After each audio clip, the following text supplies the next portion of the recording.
Hi there, welcome back to the YouTube channel. I'm back again, and we're having a break from Spider-Man now. I've talked about it for the last couple of days at the start of the videos. I've run out of, well, cards I really want to cover from the Spider-Man set, Omen Path. So if there's anything you want me still to cover from that set that hasn't covered in the playlist here, please leave me a comment down below. Let me know what you want to see and I'll get it sorted out. But we hit the random button. And the two decks for the rest of tomorrow and Thursday are going to be a couple of random ones that I wanted to do. Starting off with this one, in all honesty. Cadira, Caller of the Small. 1 green and white for a 3/3 legendary creature, Orc Rangers. Comes from the Battle of Baldur's Gate commander set, if I remember correctly, and it has Trample. And whenever it deals combat damage to a player for each token, just bear that in mind, each token, you control, create a 1/1 white rabbit creature token. Yeah. This is fun. I like token decks. Green white, as I've said several times, is my favourite. Probably is one of my favourite colour combinations in Commander. And I always seem to make decks with this that do reasonably well. And then we have problems because I usually end up crashing MTGO when we're playing online. So just put that little aside there for now. This is another one of those decks that could potentially crash it, but I need to have some fun with this. So here we go. Here's today's deck with a lot of standardized creature types in it. So hope you enjoy it.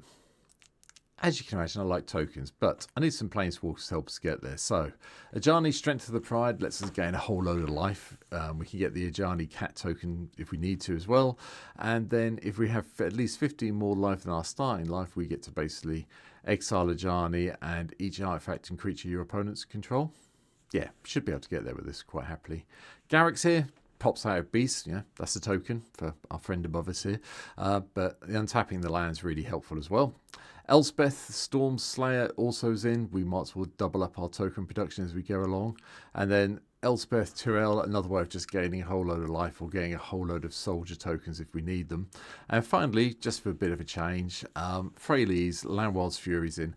Putting the basically Landwire Elves into play for +2 is very nice. Taking out annoying and artifacts and enchantments for -2 is great. And yeah, the -6 probably not going to be the most relevant one in this deck, but I think the elf production and the taking out artifacts and enchantments is going to help us no end.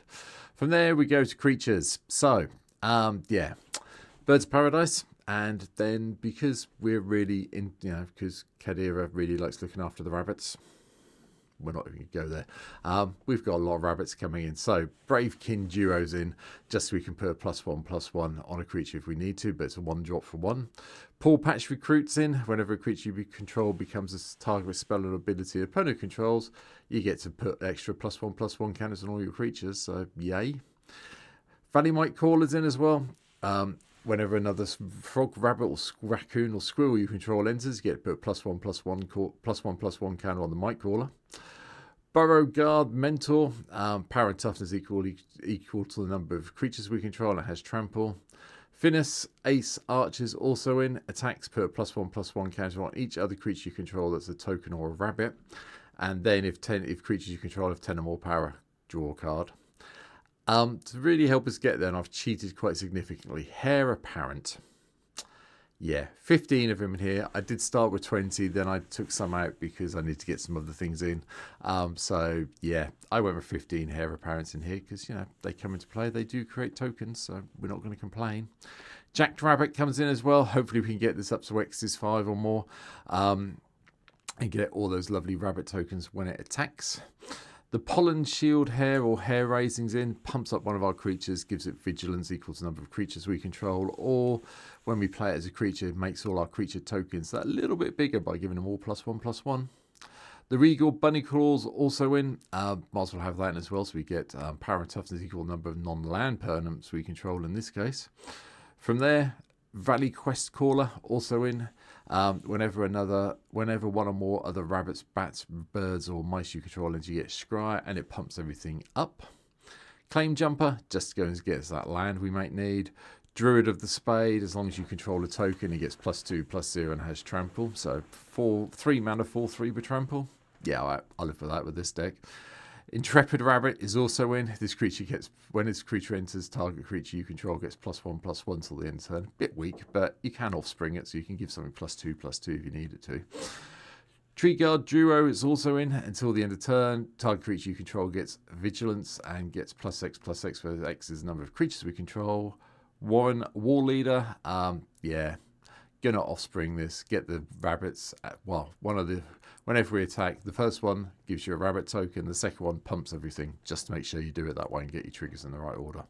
And then the final two, because they do give us tokens at the end of the day: Overlord of the Hornwoods and Overlord of the Mistmalls. Let's get the tokens on the go and have even more rabbits appearing when Cadira hits. Sorceries, kept it simple. Ramp, Farseek, Nature's Law, 3 visits, Cultivate, 1 instant in a Chroma's Will, because I think we can probably do a really good Alpha Strike with our rabbits at some stage. From there, we have the artifacts. Elixir of Immortality, Soul Ring, Arcane Signet to give us some ramp. The Brotherhood Regalia is in, which we hopefully put on Cadira as soon as possible to give it the ward, can't be blocked, so we can always get through for our damage and get our rabbit tokens, equal to the number of tokens we have. Carrot Cake is just a bit of fun. You can take it out, put something else in. You can put another Hair Apparent in if you want to, but I quite like Rabbit Cakes. It did give us a token, so that helps Cadira out quite happily. Trailblazers, Bloots, and the Whisper Silk Cloak are also in, so we can get through and make sure that we can get Cadira through unblocked. Everyone plays non-basic in Commander.